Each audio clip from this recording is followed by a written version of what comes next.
কালকে একটা রিল বা ভিডিও দেখলাম, লাইভ দেখলাম হয়তো, যে চিরঞ্জিত বলে একজন মানুষ কিছু অ্যাক্টরকে ঠকিয়েছেন, টাকা নিয়েছেন, তার বদলে সেখানে গিয়ে তারা ঝামেলা করছেন। আমার খুব কষ্ট হলো, খারাপ লাগলো। না, ওই চিরঞ্জিত বাবুর জন্য নয়, যে মানুষ এতগুলো মানুষের স্বপ্ন নিয়ে খেলতে পারে, তাদের জীবিকা নিয়ে খেলতে পারে, তার এর থেকেও বড় শাস্তি হওয়া উচিত।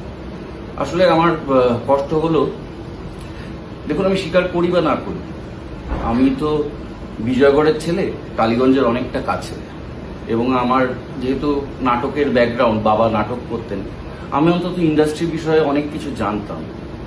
আমি জানতাম যে এখানে টাকা দিয়ে কাজ করা যায় না, এখানে উল্টো টাকা পাওয়া যায়।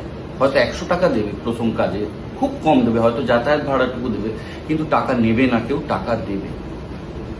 আর কিন্তু আমাদের সময় থেকে আমি আমাদের বন্ধুদের, যারা হয়তো মফস্বল থেকে এসেছে বা দূর থেকে এসেছে বা হয়তো কলকাতাতেই থেকেছে কিন্তু ইন্ডাস্ট্রির খবর অত জানে না, ঠকতে দেখেছি।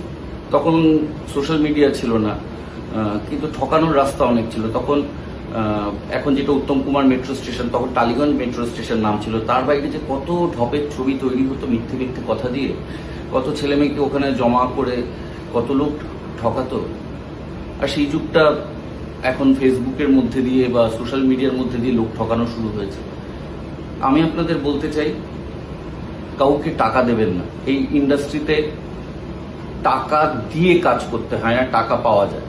এক, দুই, টাকা নেওয়ার আরেকটা নিয়ম হচ্ছে, আপনাদেরকে বলা হয় আর্টিস্ট ফোরামের কার্ডের জন্য একটা বিশাল টাকা লাগে। এক হচ্ছে আর্টিস্ট ফোরামের কার্ডের জন্য কোনো বড় টাকা লাগে না। দুই হচ্ছে প্রথম কাজ করার আগে আর্টিস্ট ফোরামের কার্ড পাওয়াই যায় না, কারণ আর্টিস্ট ফোরামের কার্ড করতে গেলে আপনার দুটো কাজের অভিজ্ঞতা লাগে এবং দুটো ডিরেক্টরের সই লাগে। আর মেয়েদের বলছি, তোমাদের কাছ থেকে টাকা ছাড়াও অন্য আরেকটা জিনিস চাওয়া হতে পারে, কি সেটা তোমরা ভালোই বুঝতে পারছো। Don't offer them that. ওদের কাজ হয়ে গেলে ওরা তোমাকে কাজ দেওয়ার যে প্রতিশ্রুতি দিয়েছিল একদমই রাখবে না, ফোন তোলা বন্ধ করে দেবে।